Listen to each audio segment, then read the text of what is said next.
What's going on, people? Welcome to Mad Red United. We are live. The channel for real football talk. I don't know, I've got an echo already. Who's echoing me? Who's echoing me? Could be me. I reckon that's G-Sung. you, mate. G-Sung Alright. Doug, mate. I'm back. G-Sung Doug is setting me up right at the start, man.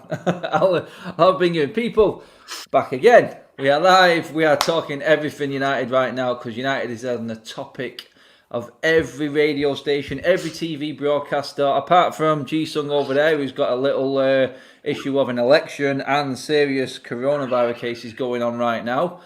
There's more important things than Man United right now, but seeing as though we are a United channel, let's just get into a bit of United, shall we? Yesterday was probably one of the worst days I've experienced watching Manchester United, and we've had a few stinkers, we really have, but that last night was horrendous, absolutely horrendous, and obviously the rumours have come out today.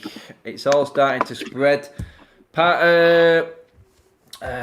TalkSport, the biggest sports radio station in England, for everyone who needs to know, is reporting that United have approached Pochettino. Samuel Luckhurst has said that United have approached Pochettino. Some are saying that Pochettino Jose Christ, Ole's safe till near Christmas time. Some think this is his last game. I was told it possibly will be his last game, but we just don't know. We just don't know. I put out a question on Twitter about 20 minutes ago just to test the water to see where people are. I'm going to come to the question to you first, Owen, mate, and then I'll bring you on this one, Doug. Question one, and it's a two-parter. Oh, part A and part B. Gotta love them ones. Right. Okay, part one of this question is this the best squad United have had since Ferguson retired? Answer that first. And then part two, is this the worst it has been since Sir Alex Ferguson retired? Yes, and it's not the worst it's been. Just tell me the worst time. Worst time firstly, the mate. Worst time, mate. There were a lot of fucking worse times than this. A lot. Start of Van Gaal's regime, losing at home Swansea. Oh, you need to sort your mic out. Sort your mic out, Owen, mate. It's crackling on me, pal. Yeah, am I crackling? That's better. That's the one. Yeah. No, like under Jose, like the toxicness around the club was just horrendous. No one wanted to go to the games anymore, and I don't think we've been but in terms of our squad, if you look at it on paper, we should. It probably is on par with our 16-17 squad, I'd say, in terms of since Fergie's left. But it's not the worst it's been, not by a long stretch. It was a lot worse under Moyes. It was a lot worse under Van Gaal for periods, and it was a lot worse under Mourinho. I mean, I'll come to you on it, Doug, mate. Me doing the two-parter there kind of tricked a few people. Because Owen there has said we are probably the best squad that we've had since Ferguson did retire. But we're 15th in the league, mate. Creeping up to a quarter of the way through the season. So is there an argument that this really could be the worst it's been, considering the squad we've got? I think that's the key point for me, right, is if you look at the talent that's on this squad right now, and I know there was the no preseason, we didn't get players signed, all of that nonsense. I think that's a tired excuse now because, again, coming into this season, yes, people wanted Sancho, other people wanted other people. We knew we needed a CDM. We didn't get a forward. We didn't get this, that, and the other. But, again, if you look at the talent that's on that roster right now, there is no reason, and I brought stats to this and everything. Like, there's no reason that this team should be in 15th right now. I realize that the gap between, where we're sitting and some of the top 5 to 10 isn't that big, but it's also, look at the style of play that we have, or lack thereof. Like, there's not a lot to believe in. So to Owen's point, like, do I think this is the worst it is? No, but I think we're getting dangerously close to it being there, only because you look at sort of the division between the fans and then the players, and like the players just, they look like they just don't care anymore. Not in the sense that they don't care about playing, but it's more like they're okay with losing, and the fan base isn't. And that's the point where I'm saying is this the lowest we've been since Fergie, is that these guys are now resigned to just going, well, a loss is a loss. We'll kick on again. We'll try harder. And it's just tired excuses every week. And then there's just no consistency. Every time we hit the pitch, it's something different. And that's what I'm saying. I think we're trending towards this potentially being the worst it's ever been since Fergie. Yeah, I mean, the trending Twitter hashtags last night were Pochettino, I think Ollie out, and I think it was the United Bazakshir hashtag as well. But the Pochettino, oh no, it was followed closely by Giggs there. Oh, Can it get any worse, boys? Can it get any worse? What is it with? Oh, honestly, man, alive! I tell you. But just got to separate the player from the man in that situation. I know. And I said exactly the same thing, mate. Exactly the same thing. It's a joke if it's real. But going back then, though, Owen, me and you have been there in the stands, mate. We used to sing the Build a Bonfire song. Build a bonfire, build a bonfire. Back in the day when we had fans in the stadiums. But is Ollie building his own bonfire and adding extra petrol and fuel to it right now? Because I don't know what's worse, mate. What I'm watching on the pitch or listening to Ollie after the games and before the games. Another one that came out, if anyone's seen my Twitter rant the other day, I was losing it after the Arsenal game. That was before Başakşehir. And then I heard him today on the radio, and the words that came out of his mouth was, well, I think, what was the word he used now exactly? Somewhere along the lines of, there's only one thing you can do right now. We're lucky that we've got another game to play. And how I see it, this is Ollie saying this, how I see it is we just got to knuckle down and try and make things right and get in the right frame of mind for the next game. And I hope, quote, the word hope, the players are thinking the same thing. Hope? Do you not speak to them? Are you not encouraging them? Are you not managing these players, coaching these players? Ollie, seriously, has lost all ability to speak in front of the press for me. This was a gripe I had with him a couple of windows back about what he was saying, and it just seemed to be all scripted. This isn't even scripted now. This is just Ollie, dare I say it, freestyling on the actual press conferences, mate. I mean, it fills me with zero encouragement at the moment, which is why I'm swaying away from it. I cannot stand a manager coming out and talking absolute garbage about what we watched was an absolutely pitiful performance against Başakşehir. Owen, what is worse, mate? What's on the pitch or what comes out of his mouth at the moment? I mean, to be honest, I didn't even watch what came out of his mouth because I was so pissed off. I just kept. I only heard it on the radio, mate. I didn't watch it either. I just got belligerently drunk after it. I was that fucking pissed off. All right.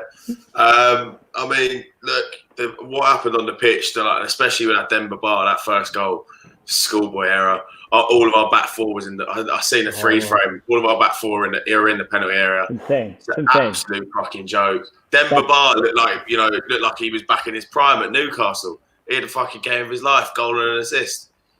And but that's like you learn those defensive tactics at like the age of like 8 to 10. It's insane that they would push that many of our defensive players up that far in a frigging corner, and you leave back who? Somebody should have turned around and looked and see that this last man back is Nemanja Matic of all players, who's as slow as fucking shit. And no one thought to turn Luke Shaw, Aaron Wan-Bissaka, Maguire, Twanzebe. No one thought to turn and look as the corner is before it's even taken to go, all right, let me scope the pitch. All right, who's back, who's up? No one thought to do that? Added to that, Doug, actually, I don't know what you've seen on this either, Owen, but there's no fans in the stadium, mate. Everyone's been to a Sunday League game. I'm sure you've been, Doug, and watched some minor leagues, whatever it is, when there's no fans there. You can hear every word the coach says. Why is no one on the bench saying exactly what Doug said? Also true. How's no one, from the angle they are, in line with Bar, why is no one picking up on that? Is anyone... I look at the bench and I go, that fills me with zero confidence, what I'm watching there right now. It just looks like they've given up, every single one of them. And then when Ollie speaks, it looks like it's the end of the world and he's really just living on hope. That's all he's living on. But you also need sorting out. As we come up to take that corner, again, of the defensive four, there's got to be a conversation minimum between Maguire and Twanzebe to say, all right, Slabhead's going up top because he typically, allegedly, can hit headers. Fine, you go up. Tuanzebe, you stay back and just sort of hold the defensive shape if there's a counter. Again, why is no one talking to each other? And again, it's like, to your point, Adam, there's no one in the fucking stadium. So it's not like you couldn't hear, oh, we were trying to talk, communication you're shitting me, right? Like, just get into shape. And again, this isn't game one where it's like, oh, we just weren't sure, we haven't played. Come on. This is insane now. This is on his point, this is schoolyard shit. How were you not defensively organized off a corner at all? It's embarrassing. It's our corner. If anyone there, I'm going to try and clip it later, but that moment while I was doing my own watch along when that goal went in is comical. Because I'm, at 1 second, I'm praising Wan-Bissaka for getting the corner, and literally, bang, like that, I'm like, what's happened? What's happened? What's going on here? How is Demba Ba run from his own half all the way through our half, unchallenged, and this is the player who's passed it, unchallenged. He could have stopped and had a fucking cup of tea at that much time. Like, it was a joke, man. And honestly, he wasn't even running that fast. He wasn't even running that fast. He's 35. When he went to China, his leg got up to fuck. He's only really recovered from injury in the last year. Like, how is he? Matic should never be the last man. I don't understand. In what world you think Matic should be your last man?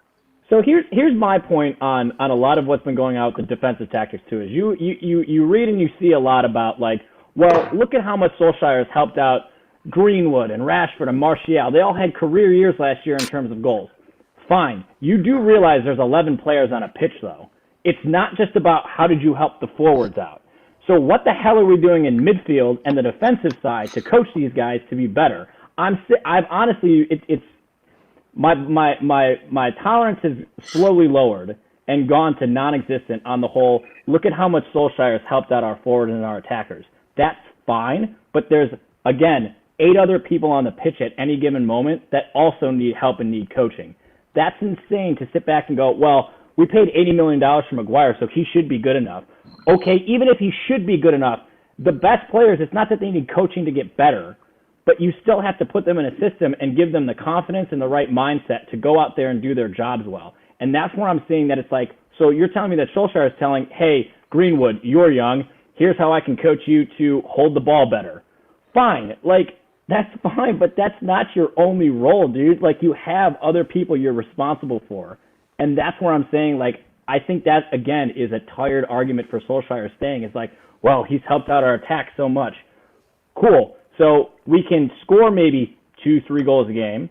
And because we can't defend for shit, we're going to give up 4 or 5 goals a game? So we're still going to lose. So what does it matter? Like, take care of the 11 and your bench, but the 11 as a whole, and not just focus on, well, I've improved Martial because he's scoring more goals this season. Like, come on. I mean, I was looking ahead to the Everton game. We're coming up against what can only be described as one of the greatest managers, one of the greatest players and managers in terms of what he's won in Ancelotti. I said this last week. My biggest fear was we go and beat Başakşehir, and then we head into. I was expecting silly me. I was expecting us to beat a team that's been established about 7 years. You know what I mean? It's another record that Ollie broke there. Their first win in the Champions League ever last night. That's fantastic. Another one to the resume. Arsenal's first win against one of the top 6 at home in God knows how many years. That was on Sunday. There's another one. Let's just give that 14. away. But my biggest fear was the fact that Carlo Ancelotti is sat at home with his feet up, smoking a cigar, plotting the downfall of United, having played already this week.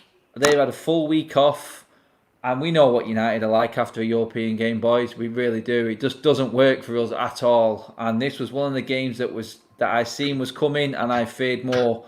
I wasn't fearing the Chelsea or the Arsenal game as much because I knew that they were playing in Europe as well. But Everton, you know what I mean? Right up there in the league this season, licking their wounds after 2 defeats. Ancelotti, a few players back as well. United in this condition. Is this Ollie's last game, Owen?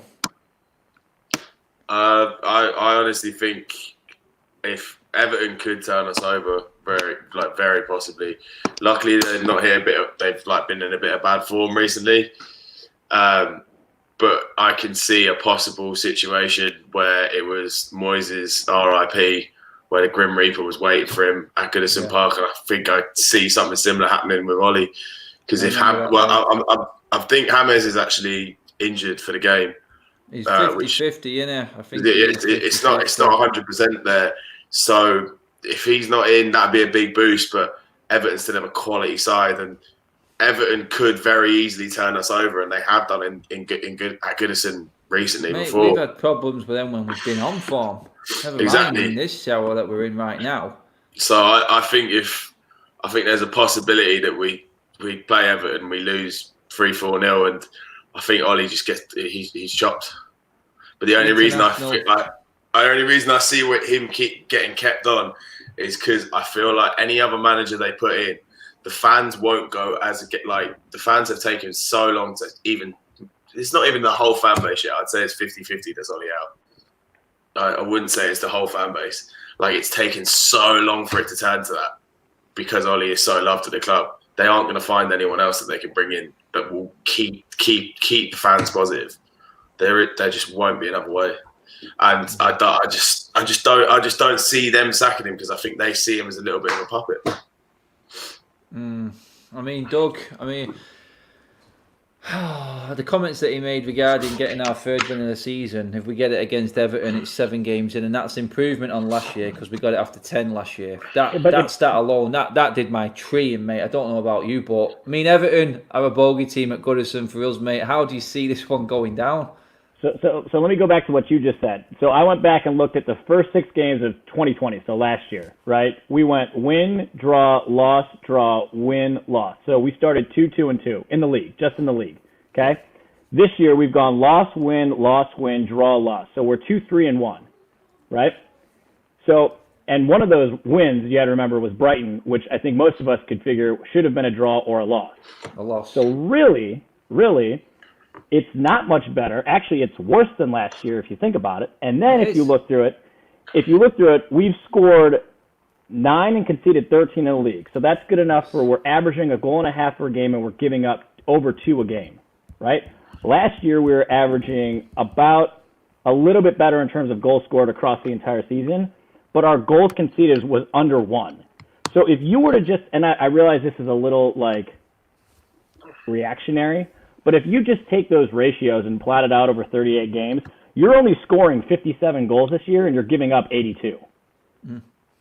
If you were to, and I realize we won't keep this form all the way through the season, hopefully, but that just sort of shows you the trajectory of what the team's doing right now. We're scoring less, we're going to concede more, and yet we're expected to be a top 4 side. We're expected to get into not only the round of 16, but competitively into the round of 16 in the UCL. Like, come on, like the stats are there and the numbers are there to prove that, like, we're not getting any better under Solskjaer. And it's not like it's catastrophically bad, but it's just one of those things where it's like, this is his 3rd year or going on his 3rd year. Like, you have to show signs of improvement. And as far as I'm concerned, he has a better squad than he had when he first started. And yet the goals conceded and the goals scored are both going in opposite directions of each other. That's exactly it, mate. If you carry it on, like you said, the law of ratio there in terms of going forward, then by halfway through the season, we're probably going to be around about 25-30 points behind Liverpool. And I know what, we finished 3rd last season, so we needed to be closing the gap this year. We needed to be closing the gap. That was the expectancy. The minimum was, for me, winning a trophy and closing the gap a little bit on City and Liverpool. Right now, I'm looking at City and Liverpool and I'm going, wow, we are nowhere near. We are nowhere near catching them. The fear is this time that every other team above us is showing signs of something. You know what I mean? You look at Arteta with Arsenal. He's schooled us twice now. He's schooled Ollie twice. And they're a poor team. He's had hardly anything to spend compared to what Ollie has. But he's making something of that team. I'm looking, yes, Ancelotti has been backed. He got the players he wanted in the positions he wanted. But you know what? They went out and scouted. What's to say that we couldn't buy Rodriguez? You know what I mean? He was there for the taking. Why are we not looking at that? Why did we not think Gabriel at Arsenal was good enough? Why weren't we in for Thomas Partey at 45 million? That goal wouldn't have been in last night if Partey was playing. I can guarantee you that. So, no, it's not all Ollie's fault because, you know what? Maybe these players were there and we were so inept in the transfer market that it really didn't help the cause. But, like you said then, Doug, our squad is better than what it was last season. I mean, I was on Rant Show last night and he was dead right. He said, you know what, we could have had Josh King, but we got Cavani for nothing. So we did all right, really. You know what I mean? We did all right on that sense. Yeah, we should have got the Sancho maybe, but really, would Sancho make a difference to this team right now? No, and actually, real quick, like that's where I put up that tweet the other day after Leicester City won their game. I said they spent the large majority of last year in the top four. Yes, they bottled it at the end and they went out, right? But Brendan Rodgers had them playing a style and a way of football that was competitive, and the results showed because of it.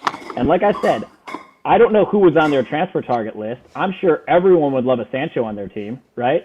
But you're shitting me that you're going to sit back and go, oh my God, we didn't get Sancho. Oh, we can't score any goal. We can't do anything on the right side. Come on now. It doesn't, like, you're shitting me if you're thinking that most of our team doesn't get into Leicester. And to be honest with you, the argument that I don't like is the fact that people are like, well, look at who Leicester signed. It's like, you do realize if United had signed those exact same players, most of the fan base would be up in arms that we were spending money on those types of players. Because it also has to boil down to the coaching and can he get the most out of those guys.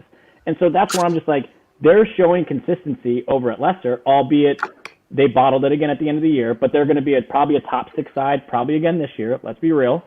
And where are we? We're ping-ponging back and forth again between 8th and 12th, probably, on the current trajectory that we're on, probably 8th to 12th again.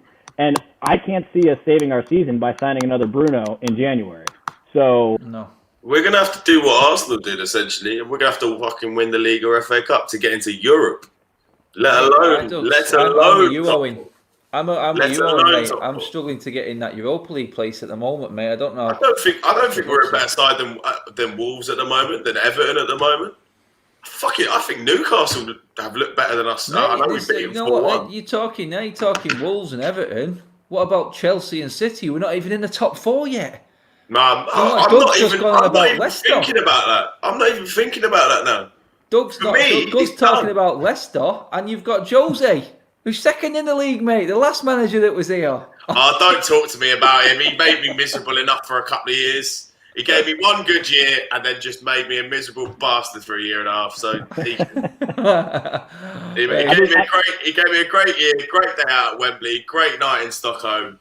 But after that, it was all tits up. I'm not going to lie. The game that I'm really interested in watching, though, and I wish it was coming sooner than it is us and Leeds. Because Bielsa has them, they concede a lot, yes, because if you look at their goalkeeper, he looks like he's about 11 years old. But, like, they play attacking football. And, like, I'm not kidding you. That game could potentially be like... scores a hat-trick at Old Trafford, mate. I'm just going to retire. It could be 9-7 as a final because... To be honest with you, it could just be no one plays any defense and it's just pure out attack for the entire 90 minutes of the game. Like, and that's the game where I'm going, that's arguably, like, from a historical standpoint, it's Liverpool and them is, like, the biggest rivals, right? And Leeds hasn't been relevant for a long time. But right now, they're playing, albeit they're terrible on defense, yes, but they play a style of football that it's like, they're going to give us a lot of problems. And, like, that's where I'm like, I almost wish we were facing them this weekend instead of Everton, just to go and show again that we can get the ball just shoved down our throats at any given moment because we just don't know what we're doing. And when you have a style and a tactical nous of coming into a game with, like, it just makes things easier on everyone on the pitch. And I'm telling you, Solskjaer against Bielsa is probably going to be like, what the F am I supposed to do? Like, seriously. Mate, I'm expecting that against Ancelotti, to be honest. I really am. I said this last night. I said United have a reactional performance just to keep us relevant every now and then when we're not expecting it to happen, and then bang, we go and beat someone who's decent and everyone thinks, oh, there we go, we're back. But this just keeps happening. It's not enough now. We had that last season. We're very good. I love it. We beat Pep 3 times. It's great to throw one over on the blue side of Manchester. It really is. But at the end of the day, they still walked away laughing at us because they were still challenging for the title or near enough. Well, we were scrapping and scrounging around. I mean, another point I want to come to you both on now, which is more concerning, even more concerning what comes out of Ollie's mouth. Player performances and drop-offs in form. Harry Maguire won. Yeah, we all know it's been bad, but we're starting to see it, and everyone knows I love him. Bruno Fernandes is starting to drop down the level to the rest of this team for me right now. His performance last night was as pathetic as everyone else's. I'm not going to hide behind the player that I like, and I like the way he plays. But last night, it was not good enough. It was nowhere near good enough. It was a case of just hit and hope for me. And it just looks to me now, when it gets to a stage like this, Owen, mate, it looks like he's lost the dressing room. Absolutely lost the dressing room, mate. And I can't see a way back from it. I thought he'd lost it against Spurs and I was surprised. A few results came in. But then for it to drop off again so suddenly, it was like, man, how did we even win them games against Leipzig, PSG and Newcastle? Looking at this squad. How did we beat Leipzig 5-0? I mean, I'm still scratching my head about that one. I've got no idea, mate. No idea.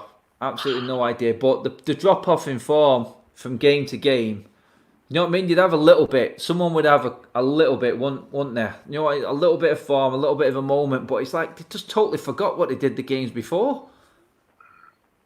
Honestly, it's just brutal now at this point. And you're saying about losing the dressing room, and it looks like he has, to be honest. And he still doesn't know his best team. He doesn't know his best formation. He changes it so often. Is it a diamond? Is it a three at the back? Is it a 4-2-3-1?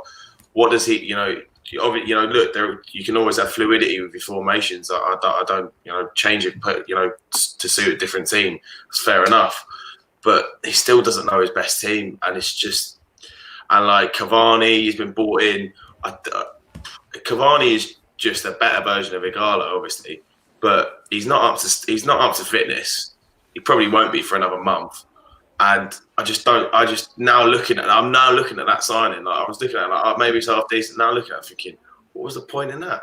Like, it just seems so pointless. It's like, why did we extend Igala if we were going to bring in a striker? And it's such a badly run football club, and I think all the players now are they're just gone, fuck this. I'm sick of it. I'm just done. That's what it looks like. Because that game last night, they all just looked disinterested, man. It's just killing me, man. I'm literally watching the thing I love die in front of my eyes. It's fucking breaking my heart. Right, I know. I mean, Doug, the substitutions last night destroyed me. I mean, if it was going under, that was basically someone shoveling me over the back of the head and sending me under. But there was, if you're chasing a game, this is about the tactical awareness again. If you're chasing a game, you don't bring Scott McTominay on. That does nothing. That does nothing for you. What is that? That's just like, for me, it's just a throw of a dice. There's nothing in that at all. I thought the substitution of Donny van der Beek was just embarrassing. It was a disgrace. He was our best player, and the only player who probably stood up and said, you know what, and said, I did my job, or I was doing my job until my manager brought me off. Because, you know what? That poor fucker wishes he stayed in Amsterdam now, I'd say. I mean, Doug, mate, that substitutions, the players dropping in form, it's all coming to a crescendo here, mate, surely. I mean, you've got to have Solskjaer has to have enough conviction and like manhood to really sit back and go. So taking it back one step is like there's clearly a systemic problem with United, right? And it's taking Solskjaer out of the equation on this, right? Like, I'm curious, and Adam, since you're over in Manchester, like maybe you can answer this. Like, I'm curious about how much these guys are doing from a commercial standpoint, not like TV or anything like that, but like from a marketing standpoint that takes away from what's really important, which is performance on the pitch. Because you see a lot on social media. Again, I don't know if they do like local ads or shit like that, but to give you guys some background on why I'm saying this is, so I'm a Cleveland fan, right? So unfortunately, Cleveland sports get shit on all the time by the rest of America because we're just a laughing stock most seasons until our Lord and Savior LeBron James came home and gave us a championship. But so Baker Mayfield, who's a quarterback of the Cleveland Browns, right? He came into the league in around 2016 as a rookie. He played well his first season. Then he blew up off the field and got all these endorsements and all these commercials. And he's played like shit since then because his head's not in the game. He's too busy doing all this other shit. No one in the Browns org can really get him under control like they try to. But because he's gotten almost bigger than the Browns, you see his performance on the field is just shit. And so now you go back to United, right? And we look at, albeit it's for a great cause, Rashford's doing a lot off the pitch. God bless him, he's doing a lot. He should be doing it. It's amazing what he's doing. I'm not saying it's impacting him on the pitch, but if he's off doing photo shoots and all of these other interviews and all that, it takes away from things. I don't know what Maguire does. I don't know what Bruno does. They post a lot on social media, on Instagram and on Twitter and shit. So it's like, at some point, who in the club, and it should be Ollie, but who in the club is sitting there going, okay, boys, I go back to college. We lost the game that we should have won. Our coach after the game made us not only run after the game, right, but the next day we showed up at our locker room and our head coach didn't even show up. Our assistant coach shows up and goes, don't worry about putting on your cleats, boys. Keep your running shoes on. We did 2.5 hours, and I'm pretty sure every single one of us puked that day from how much fucking cardio we had to go through because we lost. No one was happy. No one was posting on social media. We weren't all, we go again, we try hard. No. We got our asses handed to us, and the coaching staff came down on us like fucking none other. And I'm just sitting here going, okay, so what is going on here that these guys seem to think, performance on the pitch really doesn't matter? Like, it's more about, are we getting likes? Are we getting engagement? Can we take some photos? Can we go do this? Can we go do that? And then it's just like, well, we show up on whatever day we play. We try our hardest. And then, at the end of the day, we're all getting paid. And so we just need to try hard. that's how this club DNA is. You bring me into the point. I was listening to Danny Gabidon, who played for him under Cardiff Owen, and he was saying, look, he says, as a coach, Ollie, no problem with it. As a guy, absolutely superb, no issue at all, really nice guy. But when it come to laying the hammer down when we'd lost a game, he literally just let us have a day off the next day. He's just looking from the outside. You've got Coach Pills saying it as well, mate. He's just looking like he's just too soft with them. And like Doug says, they're getting free reign. Who on earth advised Jesse Lingard to get the same agent as Paul Pogba? Who advised Lingard to get Raiola? Lingard disappeared off the face of the planet. Where was the advice? Did you see the post? It was all over a lot of the football accounts on IG. It's him imitating Paul Pogba in the training room. I'm like, you two stupid shits need to get your fucking shit together. Jesse Lingard, you haven't been relevant all fucking season. And Paul Pogba, for fuck's sake, I'm recovering from Corona. I've got this. Like, dude. He looks like he's running in fucking sand half the time as well. I don't know what's happened to him. I'm like, and everybody's sitting there going, oh my God, Jesse, dude, he's such a fucking rascal. Like, it's like, no. Dude, what? Someone should have gone in there, smacked both of them in the back of the fucking heads, taken both of their phones, and said, go do something constructive. That's football related. Doug, mate, you've been on FaceTime to Keno or what? Like, yeah. Go in there and smack him on the fucking head. Tell him what to do. Seriously, though, I mean, it's like, if they think that losing and then going and dicking around in the training room is considered, like, okay, that just goes to show you the mindset of this club. Like, that's a joke. The minute that anyone from United saw that post and saw that the two of them on their own personal accounts were messing around, should have called the both of them in and literally said, listen, you guys, you have a good time, your IG influencers, your Facebook, your social influencers, right? Whatever. Right now is not the time to be doing this shit. We need to get back to performance on the pitch. If we start winning some games, sure, have some fun. Post pictures of the locker room like we're having a good time. We're winning consistently. But I'm sorry, I think it's a slap in the face of the fans to watch them be as embarrassing as they have been, and then only to see them going, here's my imitation of Paul Pogba in the training room. Like, get the fuck out of here. That's ridiculous. Like, that's just sad. Yeah. I mean, it's like Doug's touching on there, mate. It just seems like they do exactly what they want, Owen, mate. It really does. And it comes across on the pitch now, that it really does. It comes across on the pitch. And if I see one more sorry tweet from a player after a poor performance, then, oh, mate, I'm going to absolutely hunt them down. It's ridiculous, mate. It's so annoying. It's the worst thing in the world. It's like, take the social media off them. Just do it. Someone came up with a comment then and said it. I think it was Alien. Cheers for that super chat as well, mate. He said just take social media off them until they get home. Don't let them do it in and around the training ground. And you know what? Maybe we may get a different story. Concentration. Snowflakes, Alien Tenel says. But, I mean, Owen, mate, it's all building up to a point where, you know what? I think the inevitable and the writing is on the wall, because you're listening to reports. Pochettino had a clause in his buyout from Tottenham. It was quite clear that he wasn't able to talk, do anything, any media, nothing, until a certain stage when Spurs were happy with him to do it. Part of his payout and getting all of it. And then, bang. Sky Sports, Pochettino arrives just before the international break with enough time. With enough time already to work out what he needs to do. He's talking about getting his haircut on TV when his next managerial job comes around. Man, the guy needs an haircut. He's a mop. Yeah, so it's coming soon, isn't it? Suited him. It was South American, man. I'm not having it. He looks better. He looks better with the trim. He's a suave-looking geezer. Let me just say that. Looking at that, so who've we got next? Everton. You touched on it before. It seems to be the sacking ground, doesn't it? We lost Moyes there at Everton. Thank God for that. But Everton this weekend, you're not going to throw a manager into an Everton pressure cooker like that. First game back after international break, fellas. West Brom at home. Now, if there was a game you wanted to bring someone in and say, look, there you go, find your feet, I would pick West Brom at home. I really would. I'm looking at Ollie's attitude, the way he's talking. He looks like a dead man walking. I don't care what anyone says, that they're going to give him all the time in the world. Until Christmas at least. We'll be dead and buried by Christmas, in my opinion. I mean, Owen...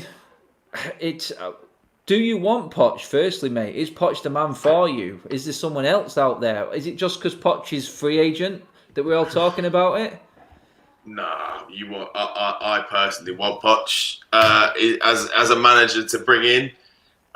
Mary's obviously a bit happy to be looking a bit eye candy on the touchline. Yeah, that's it. But Mary, you've not got enough with Mad Red United, Mary. Come on. Yeah, exactly. Don't fight that, Mary. What are you looking at here? But she's honestly, I've wanted Ollie to be successful, same as everyone here. We would all fucking kill for Ollie to be lifting a Premier League trophy with us, but I just can't see it fucking happening. So I mean, you can't teach. This is why I brought in Owen and Doug into this one tonight, because I know these guys have been right behind Ollie all the way through. I just needed to get the mood of people. Sorry, go on. Carry on, mate. It's like what my dad always says. You can't teach an ass to be a racehorse.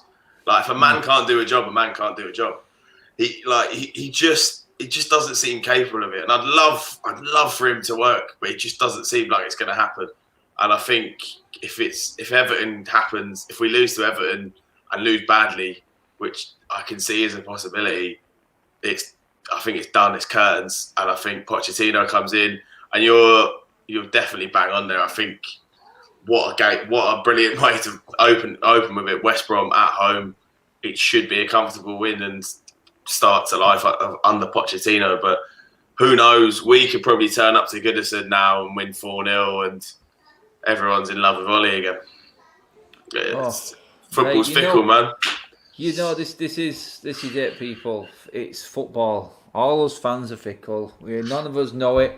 But what I try and do is just try and be completely honest and down the middle and say it as it is. I've got no agendas, and people have thrown player agendas at me on social media and all sorts.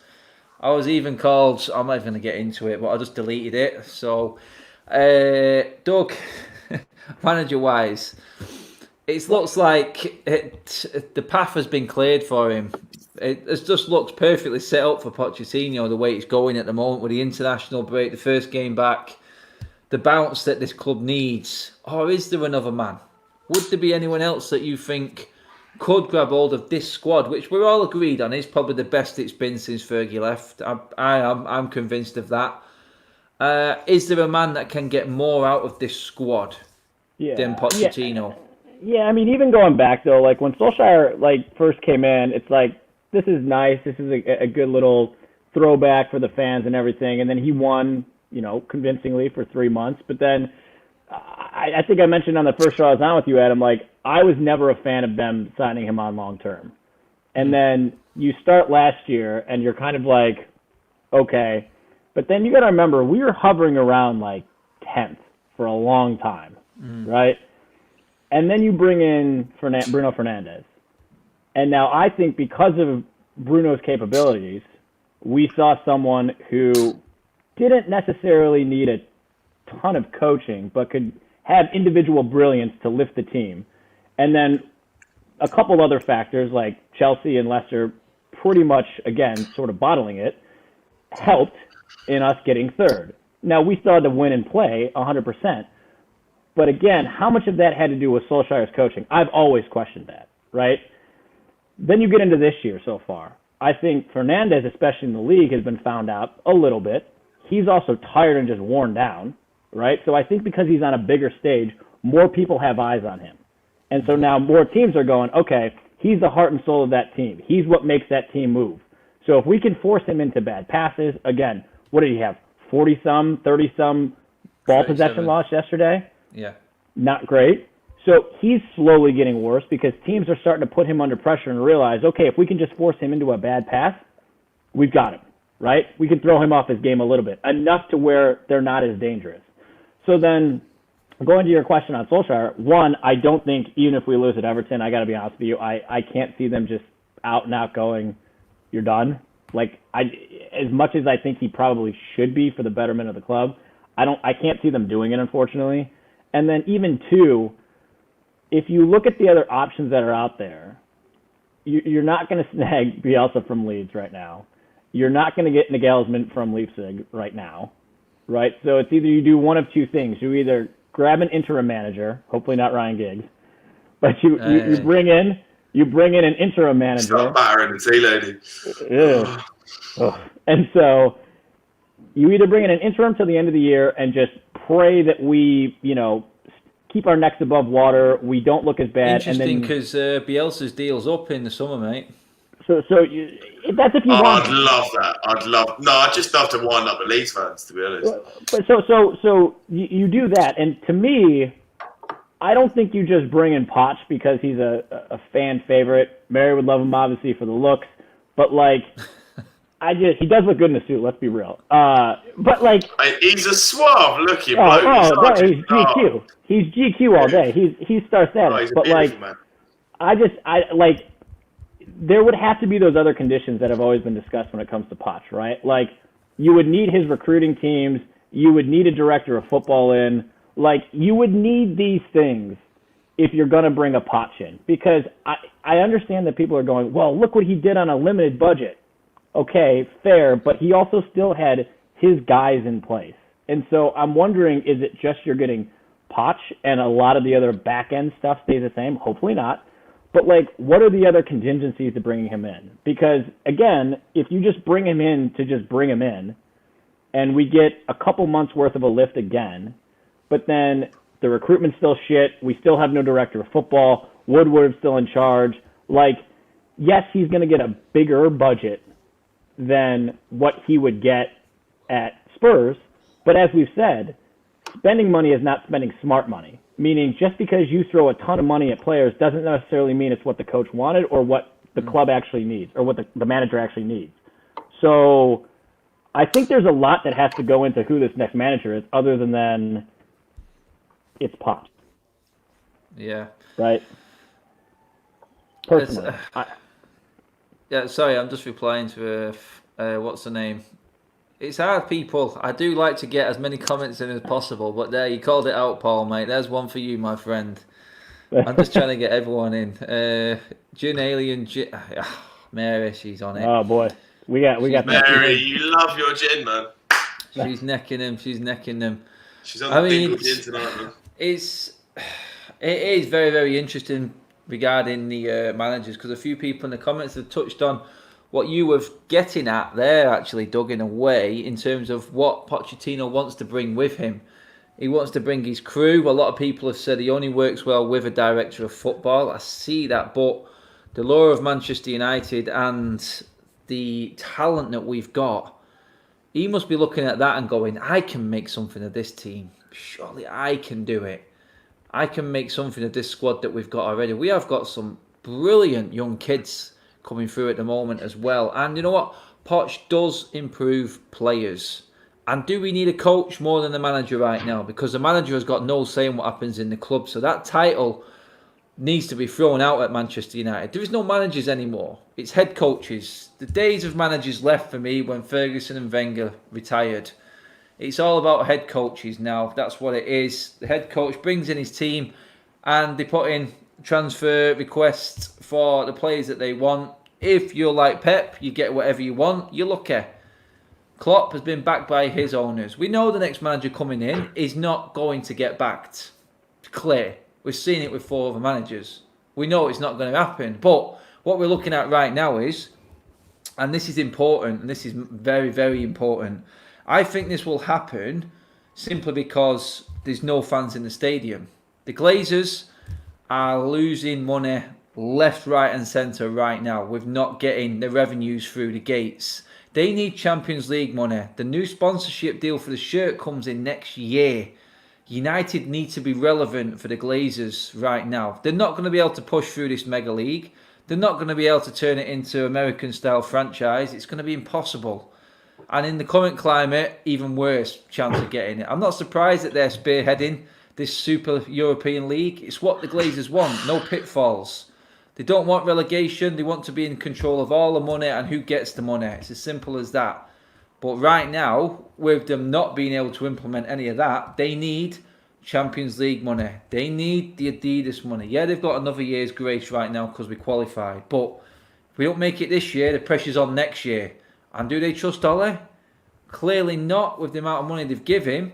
So this is why I think this is probably... There's a more chance of Ole being sacked and a manager coming in. Definitely over the next few weeks, possibly after this weekend, because how long can you leave this? We're already falling way behind a lot of teams ahead that we've spoke about. So for me, I just feel like everything is moving in the direction of the Glazers don't really care for Ole. They don't care for any manager. The only manager that they cared for was Ferguson because he saved them a shed load of money. Them days are dead now. Them days are gone. And right now, I can't see the Glazers hanging on any longer. I really can't. I mean, this weekend, Everton, we lose. Doug, I mean, where do we go from there? I just don't think there's any way back. Four defeats. That is embarrassing at this stage of the season. We ain't going to lose, Adam, because we'll pull it out the fucking bag. Have a bit of positivity, man. Come on. That could easily happen, mate. And you know what? I would not be surprised. I'd probably put money on United winning this week. But if it did, then we'd lose. So, knowing my luck, I'd probably put a bet on United to lose and we'll win. But, I mean, Doug, from everything I've just said there, mate, I mean, you know American owners better than anyone. You see it firsthand over there, NFL and all the franchises in sport. This has to have some... It has to have some legs in terms of the Glazers not getting revenues in. 4 or 5 million a game we're missing with no fans in the stadium. You know what I mean? These sponsorships are ending. Chevrolet's finished soon. So a move needs to be made, mate. Something I think has to happen. I don't think they will wait as long as what a lot of people are saying. Like a lot of people would say, until it's mathematically impossible to get Champions League, they won't sack a manager. Do you think they're willing to take that risk right now? No, I mean, I can't see, given the current form, and assuming we either draw or lose at Everton in the weekend, if you lose, I think I saw something that says we might go down as far as 17th in the table, which is super depressing, right? So depending on what happens there, I can't see anyone really, I can't see him being gone before the end of the month. But that being said, I agree with you, Adam, that I don't think he makes it to Christmas. Like, a lot of people are saying he'll make it to Christmas. I don't think so. Like, you know. You can all hear him. Sorry, that banging is fireworks outside my house, people. Sorry. Good time. No, They're heading towards Woodward's probably. No, it's bonfire night here, Doug. Oh, that's right. That's right. It is. Yeah. Guy Fawkes. But yeah, no, I don't think he's going to be gone after this weekend. But realistically, a change has to be made sooner than later. I mean, luckily for them, the Bucks so far have been playing fairly well, NFL wise. So maybe that's distracting them. Maybe that's distracting them. I mean, I don't know. I mean, but I just think I look at Tampa Bay and I go, that's good domestically. You've got a global brand in Manchester United that's known all across the entire fucking world knows about Manchester United, right? There's very few pockets of this earth you can go to and people haven't heard of that club. And so why they would continue to sit back and let arguably their biggest investment and biggest cash cow suffer and fail doesn't really make sense to me. It just doesn't. Like, why would you do that? And I'm sorry, maybe it's just their mentality. I don't think anyone here on this right now has a losing mentality. So if they're okay with draws and losses all the time, that probably shows you who they are as people. Where most people who are competitive, the minute Liverpool won last year, they should have already been planning and plotting how we're going to do this. And if that didn't involve Solskjaer, I'm sorry, then you're out. But if you're okay with draws and losses, that's just who you are as a person. Yeah, they need the Champions League for me. They really do. I just don't think anything or any plans of theirs work for them and what they take out of the club. Never mind what they put into the club for transfers. Well, that's just disgusting. I mean, them taking money out of the club is just disgusting. I mean, it is. We all know the issue that there is right now. But like we say, it's disgusting, lads. We love it, and we fucking do anything for it. We do. We love United. It's what we've been brought up with, and it's how we've been raised, and it's our life. They don't look at it like that. They look at it as a fucking business. That's just how they look at it. Like they're entitled to do that. It's not me and you get pissed off about it, and rightly so. But you know, they're not. The Glazers are very, very clever. Very clever. Anyway, before we finish up, lads, I want to get your teams. Who is the team that's going to save Ollie's job against Everton this weekend? Owen, come with you first, mate. How are you setting up? Are you going for it? Are you just trying to solidify and hold out for as long as possible? How are you approaching it, mate? Who's playing? Do you know what? I've seen that many formations over the last few weeks. Have you watched Mike Bassett, England manager, mate? Have you seen the film? Have you seen the? You need to watch the movie Mike Bassett, England manager. This is United. This is exactly how it is right now. All the formations under the sun. Fuck it, play 4-5-1. Put Cavani up top. Let's just do that. Let's just have a bit of laugh with it, innit? It's just that just seems to be the way. I think De Gea needs to go back in goal. I'm definitely. I thought the Henderson could have done better with the second one yesterday, to be honest. He didn't have a back. Henderson, we've got a better chance. 2 goalkeepers, you have to do that. I'd have De Gea. I'd say probably a 4-3-3 then. It's looked all right. And then Wan-Bissaka. Is Tellez back from COVID yet, or what is it? I think he's due, but I don't know if it's going to be in time. It's right on the brink, I think. Yeah, it's right. Yeah, I think it's right on the brink, mate. Well, to be honest, Shaw hasn't looked too bad recently. He's actually been all right. So obviously, mate, where was he for that goal yesterday? Both of them. I'm blanking. Yesterday didn't happen. Okay, let's carry on then. Let's move forward. Let's forget about that. Istanbul doesn't exist. Başakşehir is a made-up name. It didn't happen. I just blanked it out of my mind. I drank enough green diesel to forget about it last night, man. Yeah. Wan-Bissaka right back, and then I think he's probably going to pick Maguire and Lindelof personally. And then he seems to just really want to play Fred at the moment. I'd like to see maybe like Fred, Bruno, Pogba, just change it up a bit different. And then front three, is Martial back now? Yes, back off suspension now. Yeah, so Martial, Mason, Marcus Marshall up top. That's all right. I mean, what score are you going for then, Owen, mate? I reckon we're going to win 2-1. 2-1. I like it. Quickly, just before we move on there, the winner of the giveaway for the members section was Alien Tenno yesterday, but he has donated his shirt to charity. He said, don't bother sending it to me, mate. Just send it to charity. So I've got to give him a big shout out for doing that. I do have a charity that I work alongside for my other business. So I will be donating the value of that to them, mate. Just for you, Alien. Top man. And probably the best bit of news or best thing to happen this week, I would say, mate. So I'll give yourself a pat on the back, my friend. He's been with us from day one as well, Alien. Top man, top subscriber and a member as well. So that's it. I did see your comment there. I know you've been trying to get on to getting us. I mean, wingers in terms of Pochettino, mate. Where did Doug go? Doug just he did like the American peace out and just. Oh man, Doug's had to shoot off. Sorry, he must have had some. I think the election results are coming through. But yeah, no, Pochettino. Oh no, hang on. What happened? Biden won. Oh, we're off. It's over. No, there was like a lot of like feedback in my microphones or my earpods. I was like, all right. You did like the peace out, dude. I was like saying like 1 second. No. I thought you were like just like peace out. Yeah, later, guys. Yeah, I'm done. Yeah, I mean, to be honest, we haven't got enough wingers anyway at the moment, mate. So I've got to be honest. Pochettino, I've seen him play with width at certain times. I know what you're saying, but let's be honest, until we get players into play with width, I just don't think we can do it. It's a shame because we've got a great striker in Cavani who will feed off width, but I just don't see it happening at all right now. It's a case of organising that defence, I think, is the biggest thing right now for us. But, I mean, Doug, going into you, mate, for your prediction and your team to save Ollie's job. This is the one, mate. Who would you send into battle to save you right now, if Ollie manager? Who is the one? I mean, I would just, I mean, if him in his mind was thinking this might be my last game, I would just go balls to the wall and just, I would probably stick De Gea in, Wan-Bissaka.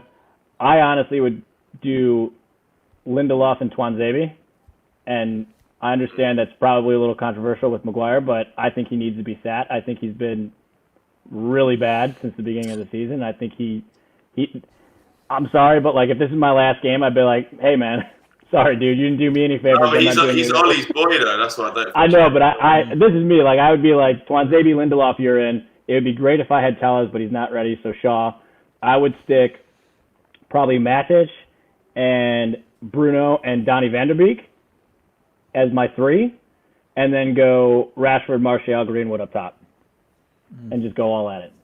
Because you've got some cover with Matic kind of holding there. You've got Donny who can kind of run pretty much box to box and be that engine in the middle. You've got Bruno who hopefully can be a little bit more creative with a better ball handler in the middle with Van der Beek and Matic, and then you've got the three guys up top that can run around. I mean, that's how I'd go at it and just have at it. And then, honestly, in like the bench and stuff, I wouldn't let McSauce or anyone like him like even close to the bench. Like it'd be like Fred and some other people that. What score, mate? What score are you going for, Doug? Before we finish up, mate. I could see a draw coming. To be honest, I don't think we'll lose because I think there's too much on the line. But a win would be a little tough. So I could see like 2-2. 2-2. Oof. You know what? I reckon normally, Fred will be key though. I think normally you would say a draw against Everton is probably an alright result, but we ain't got time for alright results at the moment, have we? We just need something.